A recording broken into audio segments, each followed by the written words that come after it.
बच्चों के ताबनाक मुस्तकबिल के लिए अपना हिस्सा डालिए, अपनी ज़कात, सदकात, खैरात और इमदाद कोर्ट को दीजिए। UK number 0300 123 7774. Website court.org.uk.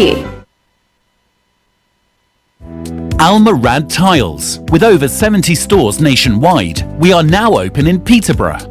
Up to 50% discount offers now on. Largest selection of tiles. Full bathroom suites from only £189. Paint, LED lighting, laminate flooring from only £7.99.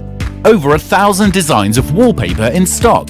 We have everything you need. Come and visit us at 193 Fengate, Peterborough, PE1 5BH, or call us on 01733 34 58 47. Almarad Tiles, now open.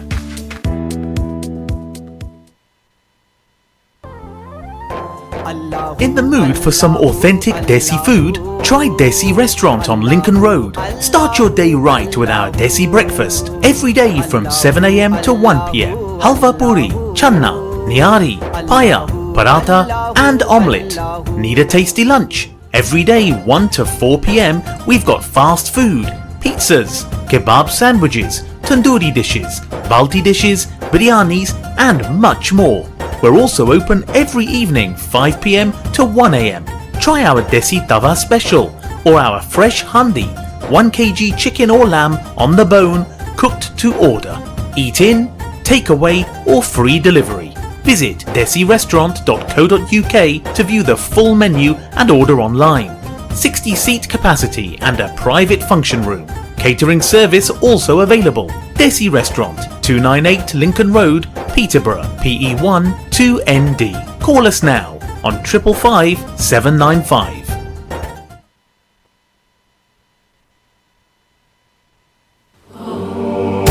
Broadcasting 24 hours a day, 365 days a year. This is Salam Radio. Good morning, Assalamu alaikum, and welcome to Globally Local. Globally Local on 106.2 FM. Your city, your world, and your chance to make a difference.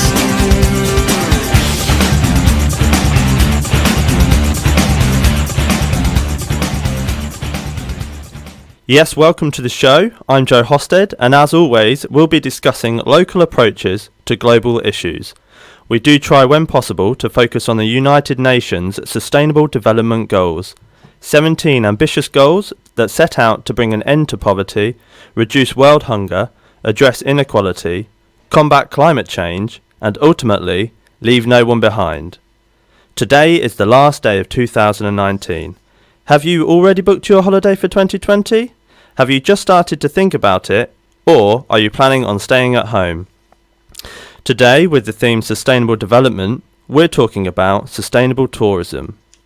As more regions and countries develop their tourism industry, it produces significant impacts on natural resources, consumption patterns, pollution, and social systems.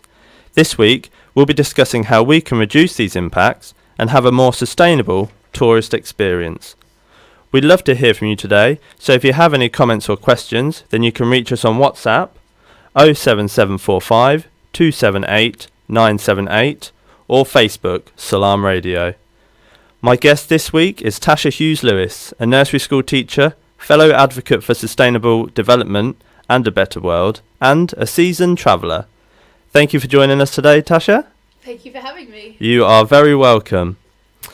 So first of all, Tasha, what do you consider to be a sustainable method of tourism? Well, tourism can be good or bad for the place that you're going. So you have to think about making the best of it. So you can put money into the economy of a country. So you choose a country. The money can go into the economy, and that can be great if you buy local foods and local products. But negative impacts can be leaving rubbish, obviously, and just not really thinking about the place where you are. The locals tourism can have a huge influx of people into one small space, like in Venice, for example. Millions of tourists go, and it is crumbling because of it. And the locals aren't really getting much out of that. They're not actually getting anything good from it. It's kind of negative. Sure. So we had Richard Ferris on the show a few weeks ago, actually, and he described sustainability as managing a bank account. He said, if you go to the cash point, you keep taking cash out and you don't put any money in, you're going to run out of money. Right. And then you have to go and borrow money, and then you're in even more debt, and it just snowballs, gets worse and worse and worse. So in this instance, the bank account would belong to the locals of the place that you're visiting. Yep. We, the consumers, would be withdrawing the cash, and instead of depositing our money back into the same bank account, we're most likely going to be giving that money to another bank account. The billionaire companies. Exactly of that. The cruise ships or the chains, the massive hotels, monopolise it. Yeah, absolutely. Exactly. Not hardly anything goes back into the bank account of the people of that country. That's it. I agree with that analogy. So it's a circle then, isn't it? And the circle's broken. That loop is broken. Yeah. Sometimes it is. It doesn't have to be. There's definitely ways that you can join the circle back again and give back into the community. Yeah. Don't stay in the major chains. Choose wisely the hotel you're staying in. And we're lucky because now you can Google, if you're going to somewhere in France, say, and I'm going to Nice, you can Google green hotels in Nice, and likelihood is you'll get results, whereas in the past maybe you wouldn't be able to find the best hotels. They judge themselves on comfort and cleanliness, which is great obviously, but now hotels are actually showing no, we do recycle, and they try and they say hold your towels for more than a day. We don't have to wash everything so frequently. Yeah. So sustainabletourism.net say that tourism will never be completely sustainable, as every industry has impacts, but it can work towards becoming more sustainable. Yeah. So I think that may be true, but that's no reason to stop trying, is it? Definitely not. And there are many ways that we can do that, which I'm sure we'll get into a little bit later on. So what we're saying here then, Tasha, is that we need to take into consideration what impact our actions might have on the places and the people we visit. There are a few instances I can think of where over-tourism, which is what we're saying, it's these places that are being flooded with people and the impacts are sometimes awful. So these places where over-tourism has become a problem, probably one of the worst examples I can think of is the island of Boracay on the Philippines. Okay, yep. Where the tourism was not at all managed properly, and the appropriate infrastructure was missing, and the waste left behind from the mass amounts of tourists just destroyed the place, and then the whole island was shut down. Yes, I think it was sewage related, which is kind of the worst thing that can happen to a stunning island, really, literally covered in tourist sewage. Yeah. Because the infrastructure simply wasn't there. I mean, Boracay, there must have been however many thousand people living there, fishing, living their lives, and then it's stunning. So tourism strikes up and you think, oh, that's excellent. So then a couple of tourists come and locals can fish and sell their fish, get money, small hotels can start. Fantastic. Tourism really increases the money flooding into that island, and that starts off brilliantly, and then it sort of things get so popular, more and more people, and then there must be a tipping point at some time where then infrastructure cannot sustain that many people, the amount of boats that have to arrive, things like that, and then it tips the wrong way. And in Boracay is a really good example of how that has gone horribly wrong. And the thing about that is that in the Philippines there are thousands of islands. I've been to a few of them, all have different things to offer, really great. But Boracay was so famous for being a party and fun and beautiful, had everything. So everyone went there. But of the thousands of islands that you could have chosen, they're also lovely. So they could also be fantastic. El Nido is wonderful. So just a little bit more thought, and then you can find all these other places, and then it just releases the pressure on that one specific. So when you read in a travel book, oh, this is the best island, know that a lot of other people have read that, and the thousands of people will rush there, and maybe you just need to have a little think and go, actually, I might do a little more research and find another island and just see if you can find a better place to go. But I think that Boracay is actually now recovered. Yes. So it is, I think you can go there, because they had to completely stop anyone from arriving on that island because it was just bad. Yeah. I've seen aerial pictures of before and after quite recently. Yeah. And you can tell why, when it was discovered, it was this beautiful island. Paradise. Yeah, absolutely. Yeah, that's exactly the right word. It's paradise. And then when you see the picture afterwards, the majority of the green is gone, because they have to make way for roads, and as soon as you get a road, then you get buildings, high-rise buildings popping up either side. And this, I think, is one of the really unfortunate things about tourism, is that we discover a place that is a paradise, and then people want to start going, so a couple of hotels open up, and then, especially with the internet, pictures, it goes up straight away, everybody wants to go there, you have to try and accommodate. But this is a prime example of where sustainable tourism needs to start at the source. We need to be thinking, as soon as this happens, as soon as we discover a place like this, governments really, and rules need to be put in place. Yes, and the infrastructure and all that jazz. I think things like you can't build buildings higher than a certain level, so no high rises. Yeah. I think rules like that do exist, and maybe that there's somewhere where they say you can only have hotels of a certain number of rooms. So obviously keeping it a lot smaller helps. And I think that's it. Although I guess there aren't that many paradises to discover. No. They've kind of all been discovered and possibly destroyed, or maybe hopefully some have done okay.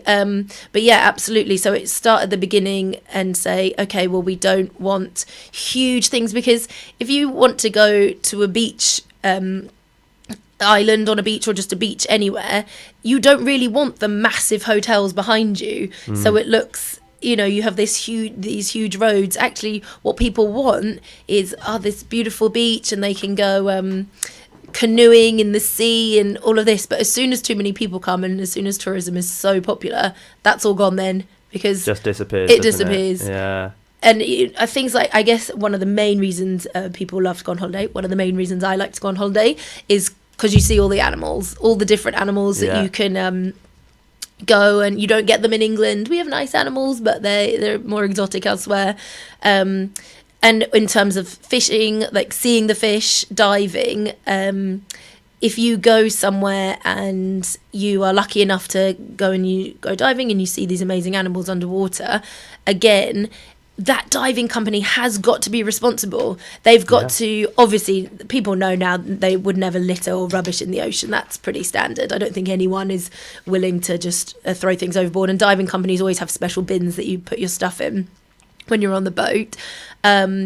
But in Philippines, again, you can see a lot of whale sharks. So they are amazing. They're very natural. They have their natural life. They feed at certain times, and they move around, and they have a very specific way of living. But because tourism is popular there, the diving schools will feed the whale sharks to keep them close, so that everyone can see them, because if you've paid to see a whale shark, you want to go see it. And they feed them, and then they kind of lose their natural way of living, and then they don't move around anymore. They just stick around, and that's bad for everything. Messing with anything in the ocean is really dangerous. But it's hard, because you think, well, but then you might go diving, and if the whale sharks aren't there, tourists are going to complain. I want to see a whale shark. I deserve to. I know they live here. And it's like, no, that's not really how that works. We maybe have to be a bit more relaxed, and maybe one time you won't see a whale shark. You'll still see plenty of lovely things. Well, your friend did that, didn't she? She went to visit the whale shark. She did. You have a choice. Like, you can pay you can sort of pay I don't even know what it would be, maybe £40, €40 to go diving, and they will guarantee that you'll see a whale shark.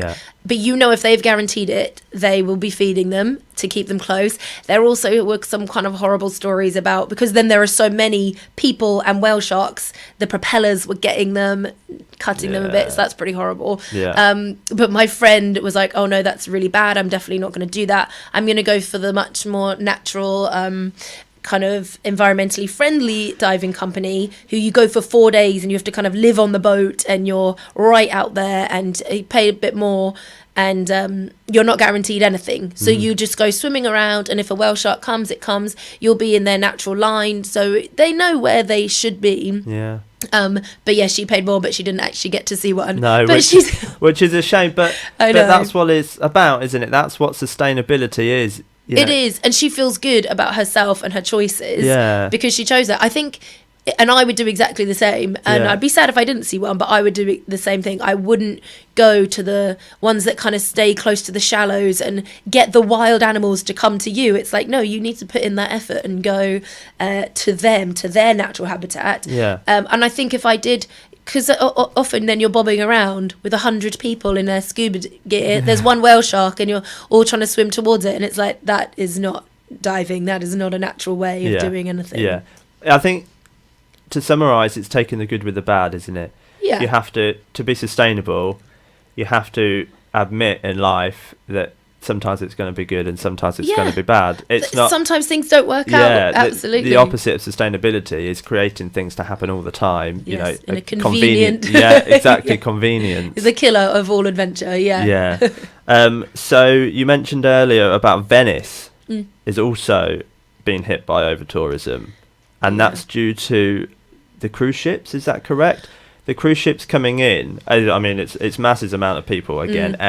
But I think one of the other big problems is that there were so many cruise ships coming that the water was rising. Yeah, and it was thrashing against the I rocks, see. so that Because all the those big boats were like buildings- sloshing it against, right? And I mean, they're already in trouble because they're underwater. They're wobbly. Yeah. Anyway. Yeah. So I think they've got a plan now. They've diverted all cruise ships to other places nearby, and then you have to Right. Then get smaller boats or or something. buses maybe, or trains or something. So that's one solution to that, I suppose. I think, yeah, so Venice isn't particularly stable anyway. I think, again, a few thousand people live there, maybe 200,000, something like that. I'm not sure of that number at all. But locals. But then to stay in Venice is incredibly expensive. Yeah. And it's things like, no one can afford to rent there and no one can afford to buy a house there. If you're from Venice, if you're born and bred, there's no way you could get on that property market. It's probably much worse than London. And so then people will buy a house there and Airbnb it because they will make thousands, like in the height of season. They'll make so much money, and this has happened in Barcelona as well. So then foreigners are buying houses, not living in them, just renting them out. Locals cannot afford to buy anywhere near the good parts of Barcelona, Venice, lots of other places. So they're getting shunted out of their own town, and just so that floods of tourists can come who don't work there, don't do anything. Yeah. And I think people are getting so fed up. They're like, this is ruining everything. It's not a great, it's no longer a great location. Yeah. I mean, millions and millions of people flood into Venice. Yeah. And but now they're really strict on things like, if you swim in the canals, which you're not supposed to at all, they'll charge you $500, which I thought that's fair. You know you're not supposed to swim, so don't do that. But they'll also fine you if you loiter on a bridge. And that's quite harsh because I think you don't know what a loitering. Well, yeah. Are you walking slowly? Yeah. But that just shows how desperate they are to really keep things moving and keep things. They're trying to kind of gouge back some control of the floodgates that they have opened. Yeah. And it's going to be really hard because that one is so popular and people are now sort of panicking, like it's not going to be there for much longer because it's crashing These places down. disappear. One other place I do just want to talk about is, would you believe it, Mount Everest yes. has been hit by over-tourism. Oh, God, yeah. Because, I mean, it's only something like 2,000 people, but 2,000 people a year climbing Mount Everest. Yeah, I didn't think it was that many. I thought it was such a... maybe I've got that wrong. But it could well be. I just, before it all came in the news about Mount Everest, I thought only a few people climbed it. I thought it was so hard to do. Well, this is the thing, it is, but more and more people, because bucket lists are so trendy now, right? More and more people are signing up to do this crazy thing, and the rubbish that they leave behind is, I can't bear it. you know, I think once a year they send people up to do like a rubbish clean, to bring down as much as they can, train people who go up and risk their lives to, you know, preserve this the rubbish. fantastic place. But the rubbish mostly consists of spent oxygen cylinders, Okay, food cans, torn tents and ropes, and then, I mean, human bodies. Yeah. Because people are doing they think they can do it and they can't, and I imagine there's some sort of test you must be able to do to qualify, but yeah, I'm sure but everybody wants to do it, and it's not it's no longer a mountaineering experience for people who truly want to do it. It's just people who have got it on a list of things they need amazing, to do. climb Everest, tick. And because there's so many places now and things that people are doing, again with the internet, it's all over the place. People just want to be doing. Everybody wants to be having the same experience because it looks so and good. Pushing a bit further. It used to be Everest Base Camp was like, tick that off. That's amazing. That's you can do that. People. That's not so hard. Still impressive. It's a proper hike. But yeah, that used to, I guess, be the best that we could hope for. But now you can spend about 50 grand, go through some really hardcore training. I'm sure the training is extreme to climb Everest. Yeah. I think a lot of it is the breathing, because the oxygen is ghastly and you can't breathe and you get mountain sickness and altitude and all of that stuff. But yeah, people die. People die after base camp, that camp 1, 2, 3, that there's sort of rumors that there are bodies just strewn, and then the snow covers them and then they're gone, and then you don't know, so you're just sort of walking up a path, which just goes to show the extent that people will go to now for a tourist experience, for the thrill. Yes, exactly. So in contrast to over tourism that we've just been talking about is ecotourism. Ecotourism is a form of sustainable tourism. All forms of tourism can become more sustainable, but not all forms of tourism can be ecotourism. Okay. According to also sustainabletourism.net. So eco forms of tourism, one example I can think of is the concept of woofing. Ah, yes. Which is World Organization of Organic Farming. Yes. Is that correct? I am a woofer. You are a woofer. WW, worldwide. Maybe. So can you tell us a bit about that?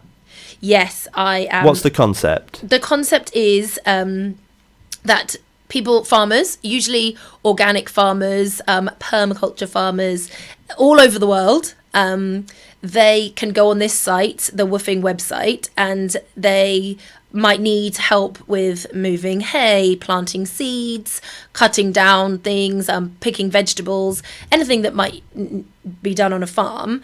They will go on a website and they will be checked, and they put their farm there, opportunity to go there. And then as a woofer, as a person who has an interest in gardening, farming, or just learning something new, you can then sign up and you match with a farm.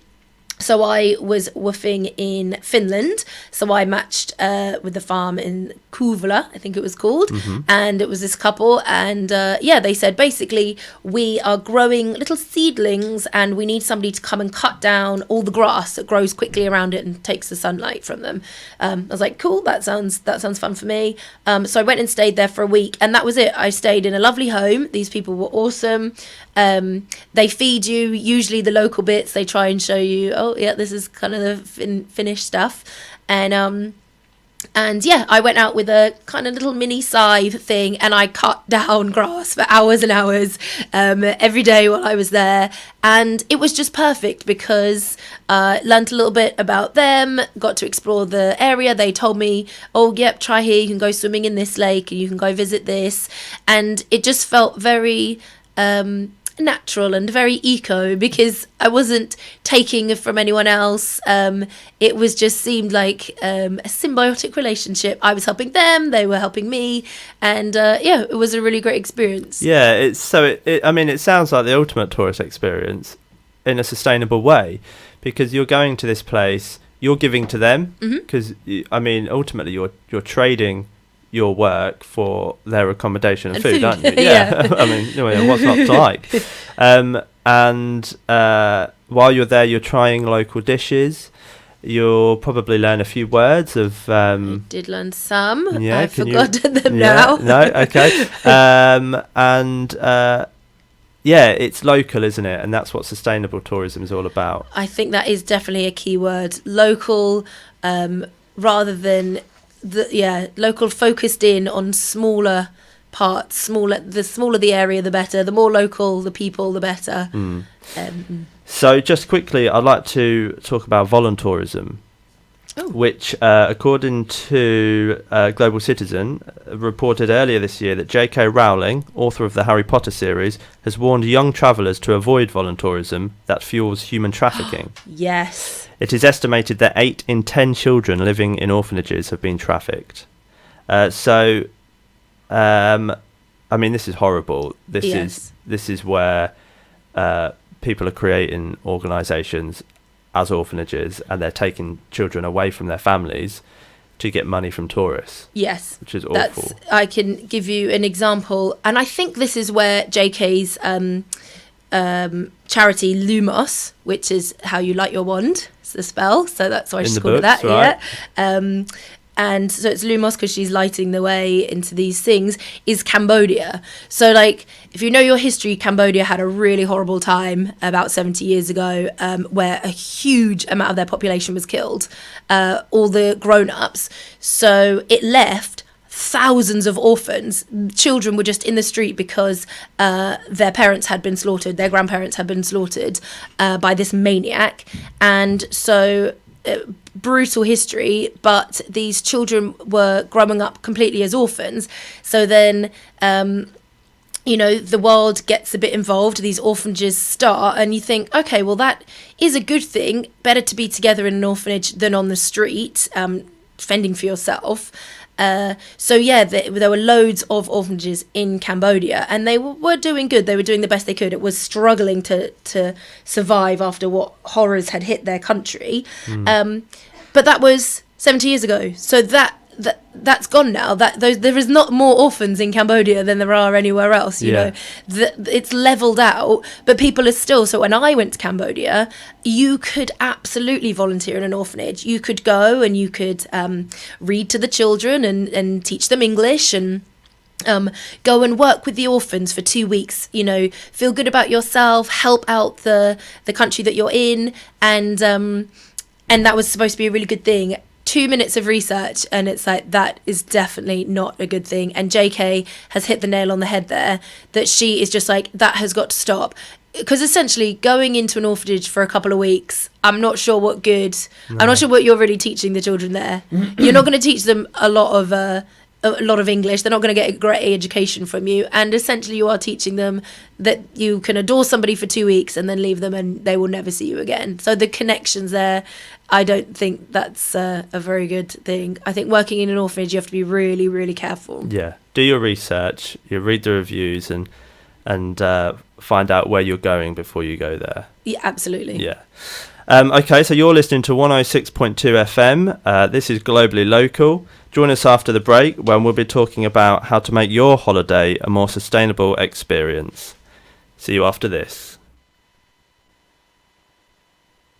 Stay tuned to Salam Radio after this short ad break. It doesn't take much to bring some difference. You give some change, which makes a change. Because nothing gets mileage like a charity. Just a little change turns into a chain. And before we know it, the results are massive. So give a little to make a big difference. For donations, call now. UKIM 0207 387 2157. Had a car accident or an accident at work? Accident specialists are experts in no-win, no-fee accident claims. Leave the hassle to us. Our multilingual settlement experts will manage the entire claims process on your behalf, with nothing to pay up front. We provide services such as credit hire, taxi vehicles, recovery, storage, and much more. For full details on our range of services and a free consultation, call us on 01733 555 774 or visit our office at 249 Lincoln Road opposite the NatWest Bank. Accident specialists. Start your successful claim today. Do you own a restaurant or takeaway? Cater Fair is an expert supplier of new and used commercial catering equipment. Visit caterfair.co.uk for quality equipment on sale at the lowest prices, or call us on 01733 310 115 or visit us at 11 Royce Road, Fengate, Peterborough. जब बात हो हलाल meet की तो कैसे मुमकिन जिक्र न हो हाजी बाबा का। हाजी बाबा हज़दा में आपके लिए। हम हज़दा में अरसा 10 साल से जायद मुल्क भर में 45 से जायद काउंटर्स के साथ बेहतरीन पैकेजेस, हर वैरायटी का मीट और आला मायार के लिए आइए हमारे पास। चिकन ब्रेस्ट, चिकन क्यूब या कीमा सिर्फ 3.99 पाउंड पर केजी। लैम या शीप लेग, लैम शोल्डर और मिक्स सिर्फ 6.99 पाउंड पर केजी। बेबी चिकन सिर्फ 1.99 पाउंड पर केजी। आपकी सहूलत के लिए वक्त की बचत और मायार की जमानत, तमाम हलाल गोश्त और अशिया जरूरत एक ही छत के नीचे। हाजी बाबा हलाल meet, find us in हज़दा।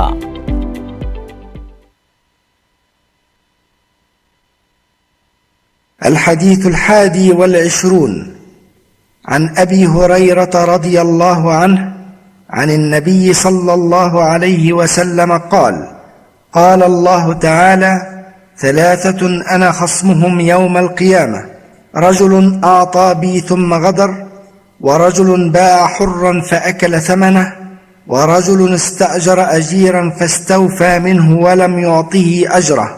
رواه البخاري وكذلك ابن ماجه وأحمد. Hadith 21. On the authority of Abu Huraira, may Allah be pleased with him, from the Prophet, may the blessings and peace of Allah be upon him, who said that Allah the Almighty said, there are 3 whose adversary I shall be on the day of resurrection: a man who has given his word by me and has broken it, a man who has sold a free man and has consumed the price, and a man who has hired a workman, has exacted his due in full from him and has not given him his wage. It was related by Al-Bukhari, also by Ibn Majah and Ahmad ibn Hanbal. Assalamu alaikum. Bismillah. قال النبي صلى الله عليه وسلم: من رغب عن سنتي فليس مني. That whoever abandons my sunnah is not from me.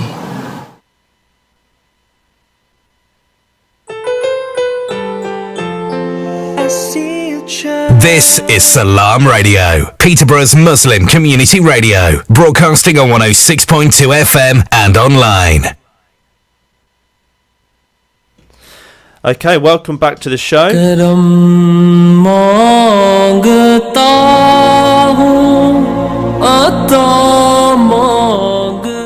Welcome back to the show. We're talking about sustainable or responsible travel in Europe, the Middle East, Africa and all over the world. How our holidays can have a negative impact on the places and the people we visit.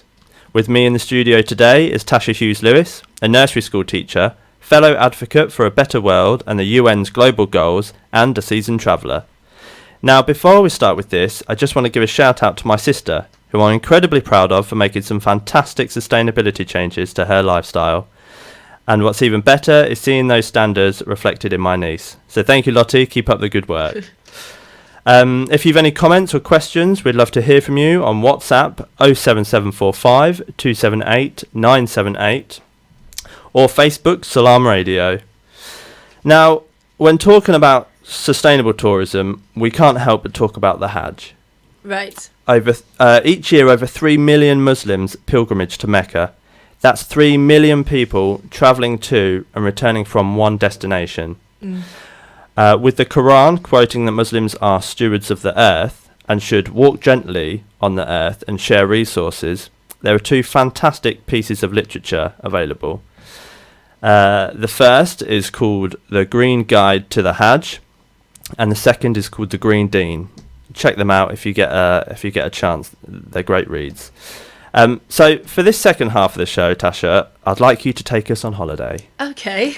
We'll start by deciding where we're going to go, and then we'll pack our bags, book our hotel, travel there, and then we'll decide our activities. Fantastic. So I hope you've got some things in mind. Yes, sure. So let's start with our holiday destination. Okay. Sustainable travel, holiday destinations. Consider a local holiday? Yes. I mean, the most sustainable thing is to stay at home and never leave the house. But that's not so fun, and you're not really learning anything and doing much. So we want to go on holiday. all of the most famous places that we would kind of say, the Cinque Terre in Italy, the places that we all know, Nice in France, let's not go there. Let's not even go to France, Italy, Spain, the popular holiday destinations. We can think outside the box and maybe go to Albania. Okay. Or if you want to stick to Europe, Romania, Bosnia. These are less visited countries that are absolutely gorgeous. Still have lots to offer. So much to offer. Greece is obviously stunning. There's loads to do there, but loads of people go to Greece. So go to Macedonia instead, or any of those countries slightly further to the east. It's going to be a lot cheaper. Eastern Europe is much cheaper than Western Europe, as a general rule. The sun shines beautifully. It's a wonderful. There are great things. You can have great food, and they haven't gotten used to the tourism yet, so there's none of that pressuring. Like, I sometimes find that going on like holidays, just summer holidays, you find yourself being pushed around a bit, like buy this souvenir, and it's all a bit tacky and can be rubbish. Or like hauled into restaurants because they're like, this is making us our money, we need to make all of our money within the 3 months of summer so that then we can live through the winter. And it's just a bit harsh. You're like, okay, I'm done with being pushed around. That doesn't happen in North Macedonia or Serbia. If you go to Serbia, they have a little tourist industry, and I always do a walking tour. That would be my, I don't know if it's particularly sustainable or environmentally friendly. I mean, it's definitely not against the environment, you're walking, but you learn loads in 2 hours, usually by a super enthusiastic, really great human being who's just going to tell you all about their country. I always try and do a walking tour wherever I go. And yes. And you're giving back to a local there, aren't you? Because, you know, someone who's got great knowledge of the city, of or the wherever history you are. and everything. They do it. You tip at the end, and no, it's a really great thing. And they tell you all the local places to go and eat afterwards, which works well. So first thing, don't go to the famous places. Ignore all the famous places. Go to somewhere that no one's ever heard of before. Undiscovered. Yeah. Go somewhere where none of your friends have been, and no one knows of. We could visit friends and family for a holiday, can't we? Absolutely. If you're lucky enough to have friends and family living abroad, go stay with them. Yes, you can trust that. Or even in a different part of the UK.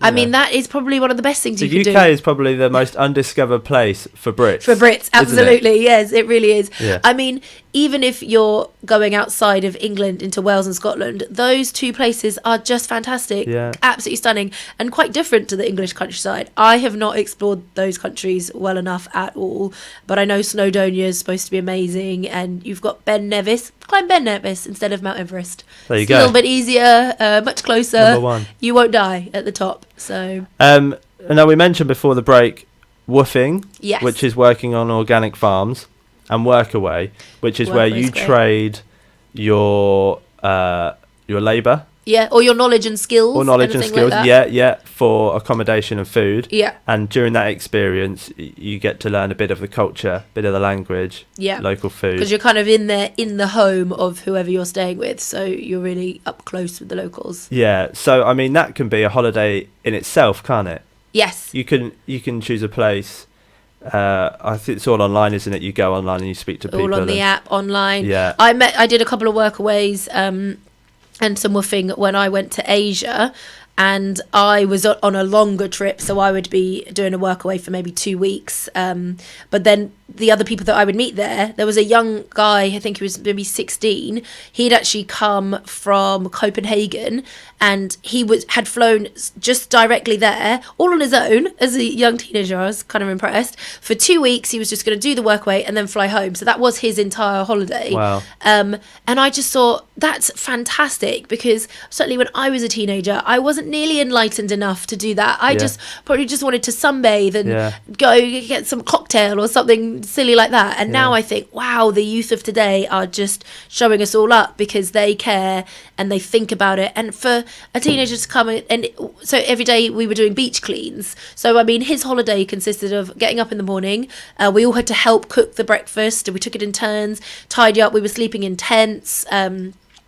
And then just picking up the most minuscule pieces of plastic off the beach for hours, and then sorting that out. And then we would go and talk to the local children and just like chat with them, talk about life, and and I just thought, wow, he's really probably learned so much from just doing that. And his friends, he'll head back, and all his friends will have gone on a lad's holiday to Prague or wherever the popular places are. And he's done something completely different. Oh, it's just fantastic. Well done him.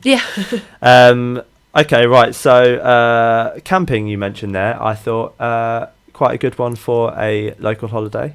Yes, so camping is, I mean, I think it's good. It's natural, you're outside. You have to do it properly for it to be sustainable. You have to do it properly, because I think one of the main things about being sustainable is that the rubbish. We all create rubbish. You know, we buy things and they usually come in packaging unless you're being very aware of that. And my friend and I did try so hard when we were traveling to buy nothing in packaging. So no crisps, no nothing. We ate a lot of bananas because they have their own natural packaging, a lot of hard-boiled eggs, which you kind of get fed up of after a while.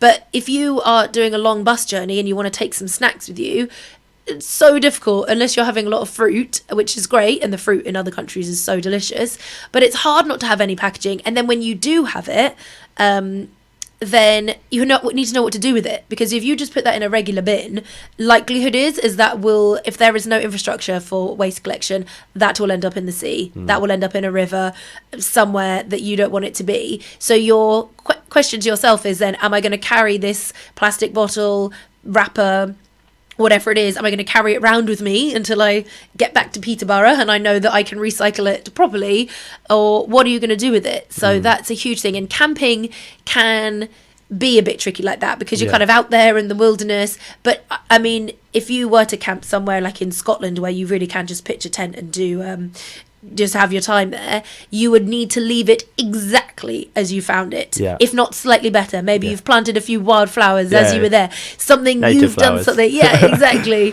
something better than, but that is the danger. You leave a little patch, fires can be strange. I don't know, sometimes you see the round patches where you've had a fire. I don't know if that's particularly good, leave it as you found it. Look after the place. I'm glad you mentioned about the rubbish problem, because the next thing we're going to talk about is packing. What are we going to take with us? And I imagine you would suggest taking an empty plastic bottle with you. Yes, I would. Or your water bottle. Just so it doesn't have to be plastic. Oh, for my eco bricks. Yes. Okay, that would definitely be on my list to take. So first of all, I would take a metal bottle to drink from. I would also take a little coffee cup, because if you drink coffee or any warm beverage or any type of drink, take your own cup. Because you don't want to rely on takeaway cups. And in other countries, you don't know whether they actually even have, because in England you can sit with your ceramic cup in Starbucks. You don't have to get it in a takeaway cup. But it's unsure. Like if there are smoothies being sold on the side of the road, you definitely want to try them, because you know those are going to be delicious. It's all fresh fruit. It's amazing. But I would say that 99% is there in plastic, with a plastic straw and a little plastic lid, and sometimes offered to you in a plastic bag. That's it. I mean, that's the biggest one for me, is the travel mug, because especially traveling a lot of Asia, China was particularly bad, that you don't know if they're going to have, if you go into a place and it's not even necessarily takeaway, it might just be takeaway cups that they have, just because it's cheaper and easier. Yeah, it is easier. But when you just hand them your travel they mug, look at you like you're what are you doing? Have you bought your own mug there? But they do it. It's the little things that help. I've had that experience, and I mean, I have a travel mug and water bottle with me anyway in this country when I'm going anywhere. But I would extend that out to even when I was away. I took my own knife and fork. Just because in some places, it's a strange situation where the only thing that you can eat with is a plastic fork. So I just whip out my wooden fork and eat with that. So you actually end up carrying a little tote bag full of kind of the kitchen sink, where you're just but then I don't need to use anything that's not good. I'm not taking anything from you. I have my own stuff. And it's kind of a good feeling, even though you feel like, oh, this is an extra load. It is. And it's a grown-up thing to do as well, isn't it? When you've used your cutlery, I've got to wash it now. Yes, and you wash it. It's the grown-up thing and you feel better for it. You do, and you can pack it all away. But the empty plastic bottle is what you were talking about. So yes, so going back to, if you're going away and you're not sure if they're going to have recycling, but you're pretty sure you're going to consume a lot of single-use plastic, what would you suggest? Well, so the eco brick is a nice idea. So I have a long piece of string on my backpack, and I tie an empty bottle to it securely, and then any single-use plastic that can't be recycled, and I do this at home as well, goes into this eco brick. So I did this while I was away. I had this massive brick, and anytime I did want to buy a packet of crisps, I would put that packet into the brick, clean it, squash it all down, so then you're super aware of what you're buying, because you know that then that's going to end up in the brick. So yeah, when that bottle gets heavier and heavier, you think, I'm actually consuming quite a lot of waste. Yeah, so I'd buy corn on the cob wherever I went. They always have corn on the cob from places, and it comes in a little piece of clean filmy plastic type thing. I said, that's fine, I can have that. Wash it, and it goes in the bottle, and so that bottle, as you say, slowly fills. But you know that you're not putting that anywhere. That's not going anywhere. You've not left that to go into a bad place. And it's the same as if we've taken the usual things that we take, our shampoo and conditioner.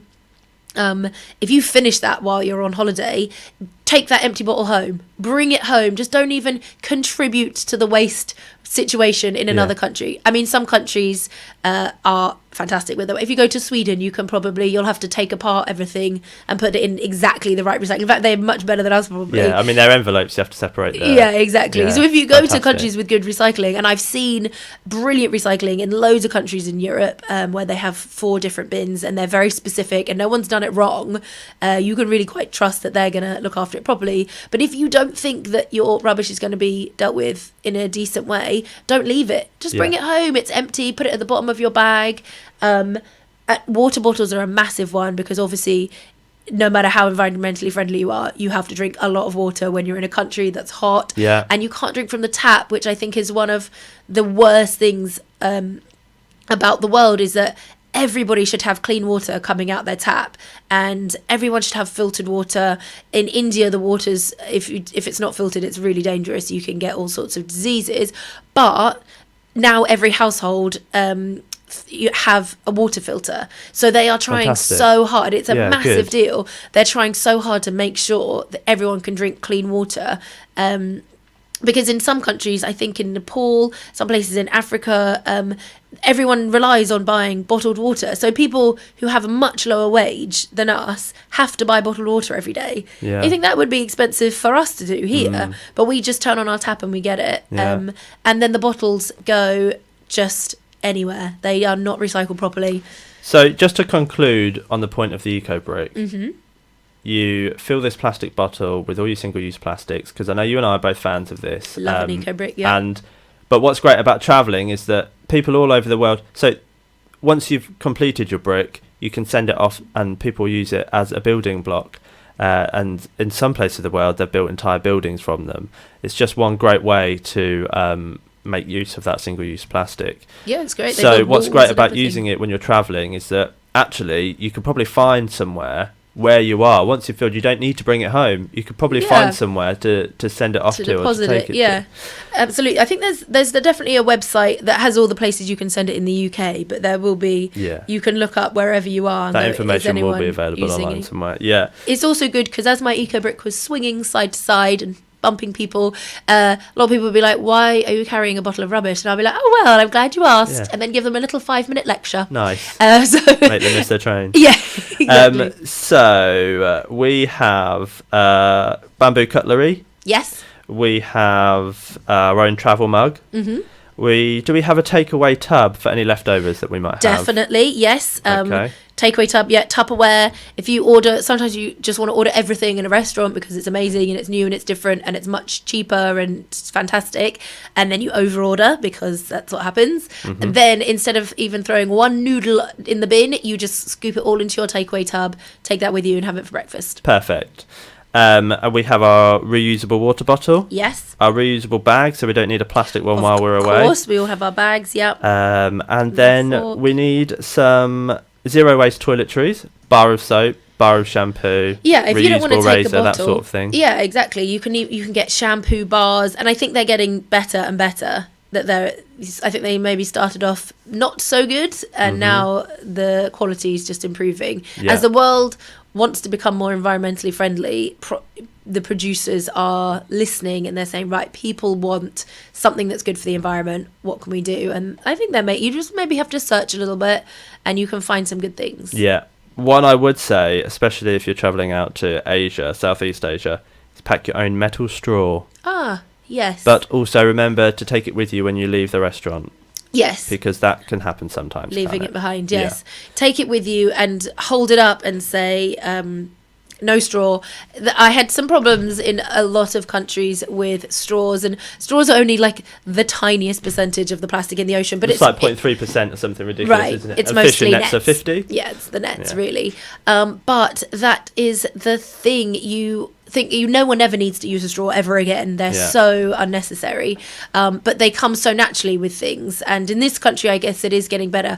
But when you're away and they're not so aware of it, your straw comes with everything, even if you say no straw. It's really frustrating. So you have to have your metal straw and say, you can point to him, I have my own straw. Do not bring a plastic one. Yeah. And be quite firm and send the straw back if it does come. Good. And all of these things need to go in a good quality bag, don't they? Because if you buy a cheap bag, it's going to break and you're going to keep buying them for the rest of your life. Yeah, go quality. Right, so we've had our destination conversation. We've packed our bag. Now we need to find somewhere to stay. Yes. So, what would you recommend? I mean, hostels and hotels, I think they're on the same par. I don't think that either are particularly more environmentally friendly than others. I mean, hotels in themselves are incredibly wasteful, aren't they? Yes. You know, the turnaround that they have, 1 or 2 people to a room. Yeah. The sheets that they have to wash every single time someone slept on them. Yeah. The water towels, consumption is huge. Luxury hotels seem to be worse. I don't know why. They're just the luxuriousness of it. Yeah. The teas and coffees, all that sort of thing. Tiny little packages. That you get, all that. It's all single use, isn't it? Toothbrush. Yeah. Even the little squeezy, you get like the nice smelling shampoos, conditioners and body lotion, but they're in bottles this big. Yeah. That's just and then unacceptable they just go now. in the bin, don't they? Do. And I used to, in the past, be like, yes, I'm going to eat this tiny little biscuit and I'm going to have my tea and it feels so cute with my tiny kettle and I'm going to have my shower and open this, and thought that was a really fun part of staying in a hotel. And now I look at them and I'm like, oh, they could do better. This isn't good enough. I won't even have a tea. I'd rather go and buy a tea elsewhere. Just so I'm just like, I don't want to be part of that consumption problem. But there are hotels making considerable efforts, aren't there? You mentioned at the beginning of the show that there's some now that they say to leave your towel. Right. I think Premier Inn are a really good one on that, and they're a huge company. Yeah. Because people come and do the turn down service and they will wash your towels unless you specifically say, but Premier Inn are like, no, leave your towel. If you want it washed, drop it on the floor. Otherwise, we're not going to wash that. Yeah. And I think that's amazing. You do not need your towel to be washed so many times in a week. Yeah. And definitely, and if you go in and they have the gels in a massive squeezy bottle, you know they're doing well because they're not using these teeny ones. So you're like, they've thought that through. Yeah. And things like that. I think hotels, again, are really pushing forward with the environmentally friendly thing because they know that's what people want. And to like hammer the point in, if you go to a hotel, just be that annoying person and ask them about their recycling. Yeah. Because you're just going to be that one person. But if everyone starts doing it, if you tell all of your friends and family to do the same, just conversationally say, do you guys compost here? Is there somewhere I can, if I have some food, my banana skin, can I bring it down to you? Will you compost it? Or does that just go straight into landfill? Yeah. If enough people start asking the big companies, imagine if Hilton then came out and said, oh, well, we have our own composting system. So every time you stay at our hotel, we can make sure that all your food waste goes to the right place. Yeah. They need to do that. These huge chains can lead the way. But at the moment, I don't think it is the chains. I think it's the independent ones that are more conscientious. And it is, certainly. You can do your research. I think you just have to keep looking online, Googling. So absolutely do your research for the hotel that you're going to. Yeah, big chains, probably not so good. Yeah. I stayed in a hostel recently in Earls Court, and I didn't really know anything about it. But when I got there, next to the rubbish bins, they had a sign saying, "We pay a lot of money for the organisation that collects the waste to sort through it." And I thought, fantastic, because I was enraged that there was no recycling bin when I got there. I almost went to the manager and had a word. Good, yep. And then I went to the toilet, and there was a little sign that said this toilet has been twinned. Oh my goodness. Which means that the organisation had paid money to...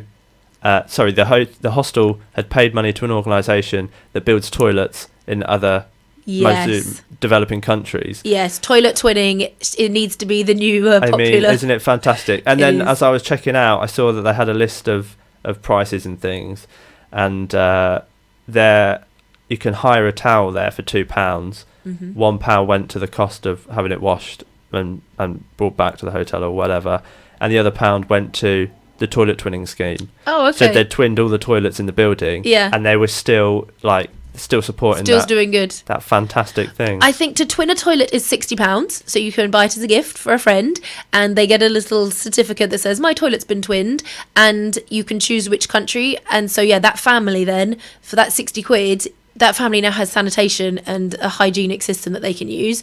If you want to go wild, you can twin a toilet with a school block of toilets, and then you get a certificate saying I've twinned with a school block, and I think that's £240, something like that, so a bit more, but really good gift to give somebody, because then every time they pee they can think somebody else is now having a good wee somewhere else. What a wonderful feeling. Yeah, it is. So then one thing I do want to mention is homestay. Okay. Which is the concept of staying in someone's home, isn't it, when you're away? Which I think is great. It supports independent businesses, independent people, locals. It just feels like a really good part of sustainable tourism. Yeah, I can see that. If you are willing to kind of get up close and personal, because I think that you just have to go with the flow. Yeah, absolutely. But that's part of the experience, isn't it? It is part of, you can just think, okay, if I need to squash into a smaller bed that I'm used to, or maybe sleep on a sofa bed, or share a room with a couple of other people, just do it. Yeah. It's much more fun. And absolutely, as you say, then you can just pay directly into the person's pocket. You're not having to use any corporation. You're not having to do anything. Absolutely. So we've either booked a homestay, or we're not going anywhere and we're staying in this hostel in Earls Court. We've decided. We're all going there. So then the next thing we're going to do is travel there. So I've said avoid private car hire when possible. Use public transport as much as you can. The more the merrier. Brave the public transport in a foreign country. Yeah. Can be terrifying. It can be absolutely exciting. Sometimes feel life-threatening at times, but it's all part of the experience. Totally worth it. I mean, the big thing about traveling and going on holiday and doing all the tourism is how you get there, and flying is by far the cheapest, quickest, easiest, most way to go, and it's the worst thing you can do. But so if you're going to Europe, try and get the train, get the Eurostar. The Eurostar's amazing. You can get quite far overland, can't you? Get pretty far. But if you have to fly, I always say try and plant some trees just to make up for it. As many as you can. Buy some trees. Carbon offsetting, is that exactly? I don't think it's not. We shouldn't be flying as much as we are, but we can plant the trees to make it a bit better. Okay. Well, thank you, Tasha, for joining us today. It's been an absolute pleasure having you here. Thank you. I've loved being here. So there's nothing left really to say this week. Thanks for listening. Assalamu alaikum and a happy new year. Stay tuned to Salam Radio after this short ad break.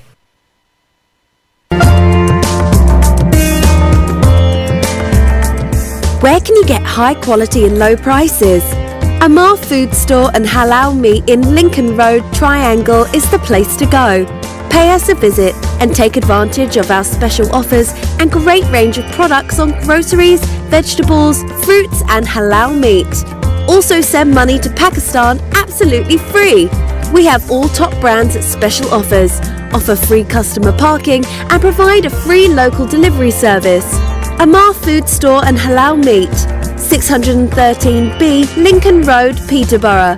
Call us on 01733 687 374. High in quality, low in prices. Al Murad Tiles. With over 70 stores nationwide, we are now open in Peterborough. Up to 50% discount offers now on. Largest selection of tiles. Full bathroom suites from only £189. Paint, LED lighting, Laminate flooring from only $7.99. Over 1,000 designs of wallpaper in stock. We have everything you need. Come and visit us at 1